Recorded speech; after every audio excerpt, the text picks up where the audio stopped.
கோவை மாவட்டம் மேட்டுப்பாளையம் அடுத்த மூலத்துறை கிராமத்தில் மேய்ச்சலுக்கு சென்ற ஆட்டுக்குட்டியை விழுங்க முயன்ற மலைப்பாம்பால் பரபரப்பு ஏற்பட்டது. பவானி ஆற்றின் கரையோரம் மேய்ந்து கொண்டிருந்த ஆட்டுக்குட்டியை இறுக்கி கொன்ற மலைப்பாம்பு விழுங்க முயன்றுள்ளது.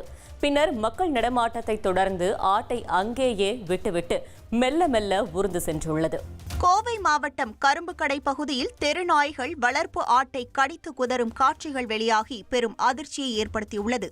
5க்கும் மேற்பட்ட தெருநாய்கள் வளர்ப்பு ஆட்டை கடித்து இழுத்து வந்த நிலையில் அப்பகுதியினர் நாய்களை அப்புறப்படுத்த முயற்சித்தனர். ஆனாலும் நாய்கள் விடாப்பிடியாக கடித்ததால் கற்களை கொண்டு தாக்கி அப்புறப்படுத்தினர்.